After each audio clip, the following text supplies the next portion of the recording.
Hey everyone, welcome back to my channel Uniprep. So आज की video में हम डिस्कस करेंगे इग्नू का solve assignment for the year 2024 to 2025, that is July 2024 की सेशन जो भी आपको 2025 मार्च में सबमिट करने हैं।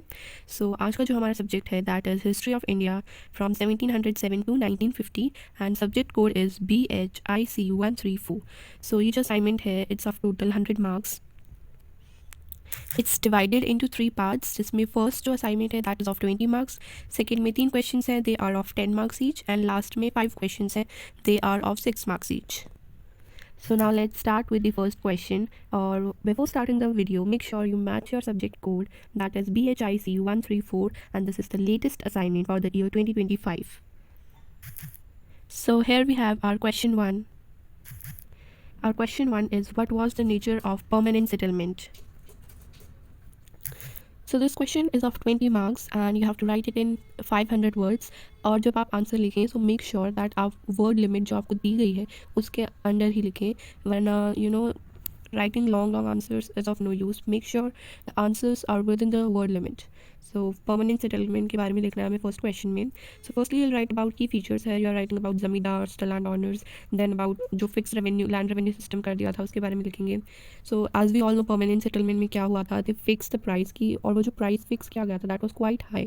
अब आप चाहे आपको लॉस हो रहा है या आपको प्रॉफिट हो रहा है, आपको वो फिक्स रेवेन्यू ही देना है ब्रिटिशर्स को. सो विच वॉज बहुत प्रॉब्लम होती थी, जब लॉस हो जाता था उसके बावजूद भी आपको वो देना पड़ता था, और मतलब सुनते नहीं थे वो, that was fixed. And their hereditary rights, responsibility for revenue collection. Then you have to make sure you write your answer in bullet points, giving a subheading to the short paragraphs, and introduction and conclusion is necessary. And make sure you make margin on the both the sides of your A4 size sheet, although it's given that you have to make the margins also in your question paper. While you'll see जब आप question paper निकालोगे side से तो उसके 2-3 page download होते हैं, and before your questions there is a instruction sheet given in which it's clearly mentioned to make margin, so you can read it before making your assignments. Coming to next question, discuss the differences between the moderates and extremists in the Indian National Congress. So we all have read it that moderates and extremist is the word here used for radicals. A common word जो हम use करते हैं that is radicals, but here a more professional term is given that is extremist. So firstly you write about the moderates, उनकी key demand क्या थी, they were social and educational reforms, economic reforms.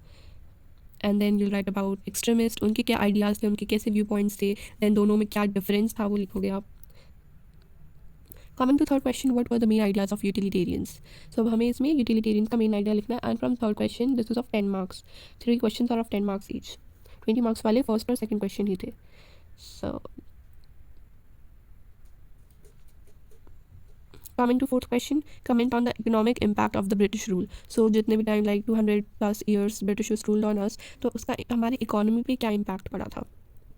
Firstly will write about the negative impacts, जिसमें था कि D industrialisation हो गई थी, एक टाइम आया था, you must have read it, बहुत बुरी हालत हो गई थी हमारी इंडस्ट्रीज़ की.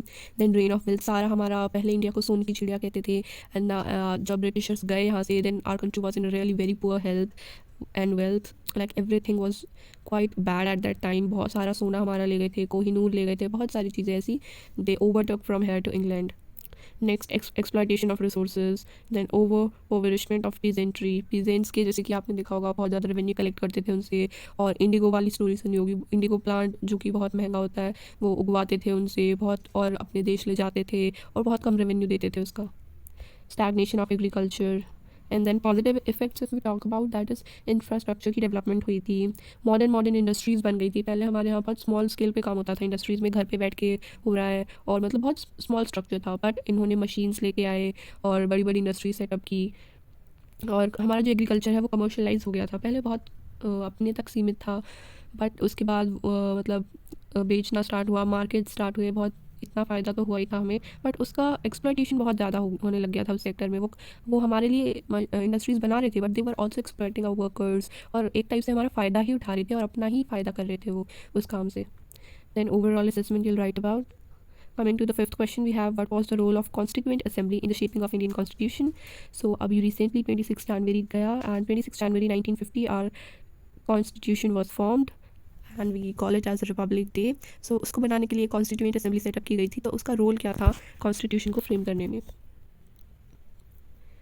So you'll write about this. And then coming to six question. अब जो सिक्स क्वेश्चन से जितने भी 6, 7, 8, 9, 10 क्वेश्चन हैं, they are of 6 marks each. So है you have to write about ryotwari settlement and उसके की फीचर्स हैं. Direct settlement with ryots, land ownership rights, periodic revisions, assessment based on land productivity. फिर उसके पॉजिटिव इम्पैक्ट लिख सकते हैं and then negative impact and then conclusion. Coming to seventh question की state formation in Hyderabad in the 18th century. उसके context में हम लिखेंगे डिक्लाइन ऑफ मुगल्स. पहले जैसे नवाबों का रूल हुआ करता था, नॉट नवाब, सॉरी, निज़ाम्स का. सो निज़ाम्स होते थे हैदराबाद में जो उसको रूल करते थे.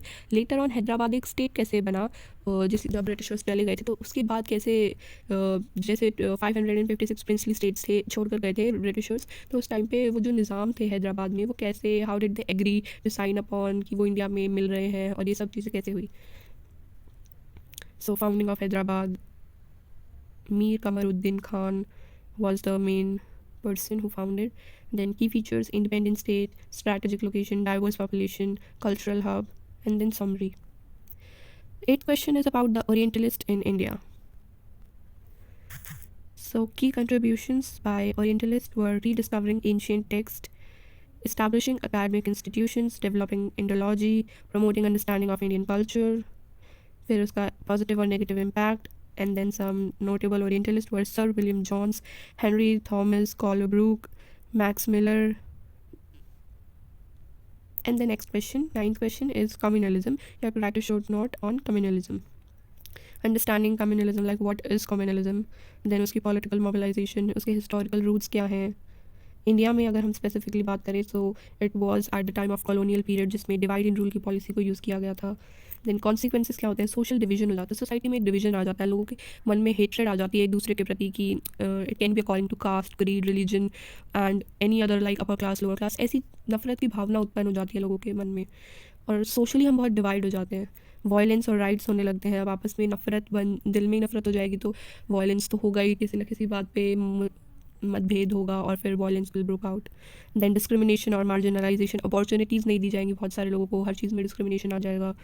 और like this, because of these reason it will be a threat to democracy. Democracy ही नहीं रहेगी, every one will not be considered equal.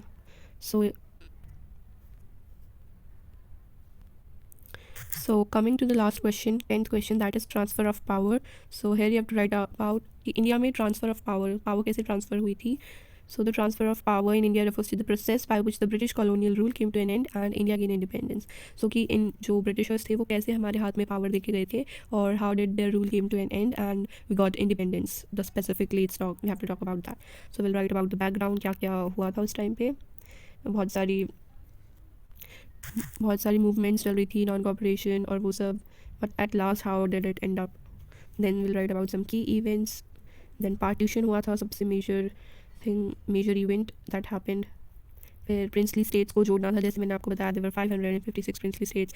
सो सबको इंडिया में जोड़ने के लिए सारे राजाओं को मनाना था कि हाँ we have to unite as whole India. So that's it for this video. Thank you so much for watching my video. If you want that I should provide you any other subject solved assignments, then please comment down your subject code in the comment section. Thank you for watching.